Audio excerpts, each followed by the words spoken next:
चलिए खबरों में आगे बढ़ेंगे। बता दें कि हरियाणा के मुख्यमंत्री मनोहर लाल ने कहा है कि बिजली निगमों द्वारा किसानों पर कृषि क्षेत्र में बिजली चोरी पर लगाए जाने वाले जुर्माना सर्कुलर को वापस ले लिया है। उन्होंने कहा कि ये सर्कुलर दरअसल HERC द्वारा की गई सिफारिश पर जारी किया गया था, लेकिन सरकार HERC के आदेश को मानने के लिए बाध्य नहीं है। मुख्यमंत्री मनोहर लाल ने यह प्रेस कॉन्फ्रेंस को संबोधित करते हुए कहा कि निगमों द्वारा जारी इस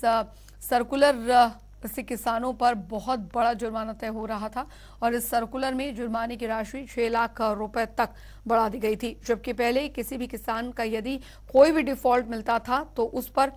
2,000 रुपए से लेकर 20,000 रुपए तक जुर्माना लगता था। और जैसे ही सरकार की इस सर्कुलर के बारे में जानकारी मिली तो हरियाणा सरकार ने ये निर्णय लिया है कि किसान हित में हम इस सर्कुलर को लागू नहीं होने देंगे। इसके अलावा लगभग 6,000 करोड़ रुपए से अधिक की राशि सरकार द्वारा बिजली निगमों को कृषि क्षेत्र की फीडरों में सुधार के लिए दी जा रही है। उन्होंने कहा कि सरकार किसानों से 10 पैसे प्रति यूनिट ट्यूबवेल के बिजली का बिल ले रही है, लेकिन जुर्माना भारी मात्रा में लगाना ठीक नहीं लगा।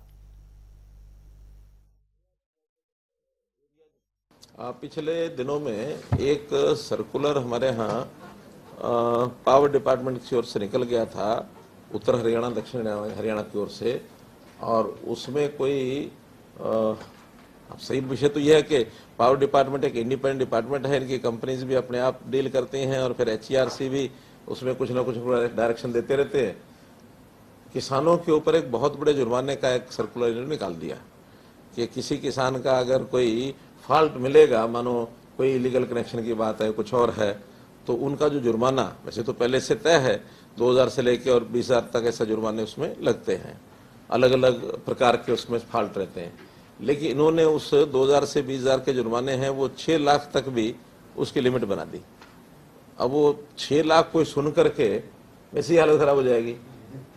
तो हमें भी जब पता लगा इस सर्कुलर का तो मैंने तुरंत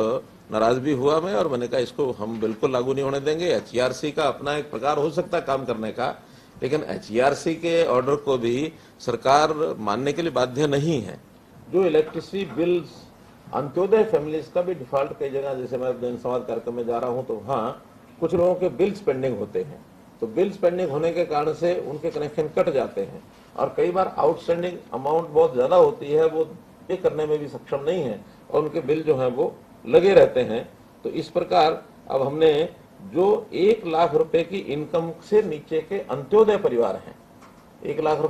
लाख रुपए इनकम वाले, सालाना वाले, ऐसे लगभग ये 7 लाख परिवार हैं। लेकिन उन 7 लाख परिवारों में से कुछ परिवार ऐसे हैं जिनके जो कनेक्शन कटे हुए हैं, उसका भी एकदम हिसाब तो नहीं लगा, लेकिन उसकी स्कीम हमने बनाई है केवल इसको देखते हुए कि हम लोग उनके बिजली के जो बिल हैं उनको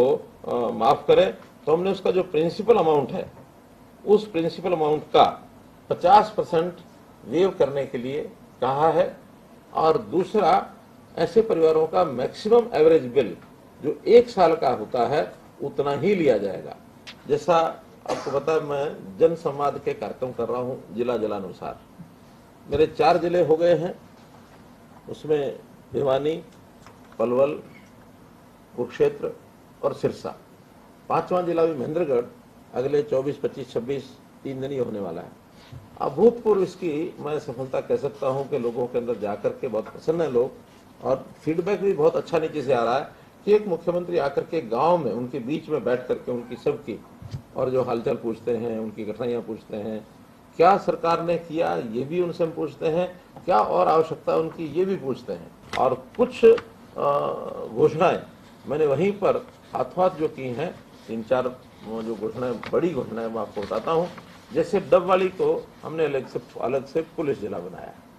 वहां चूंकि नशे का बहुत बड़ा शिकायत और बहुत बड़ा प्रकोप ऐसा ध्यान में आया, तो उसको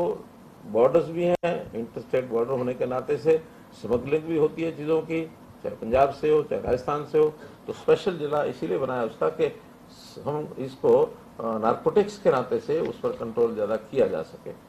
दूसरी घोषणा मैंने की है अपग्रेडेशन ऑफ स्कूल, इसकी भी मांग लगा।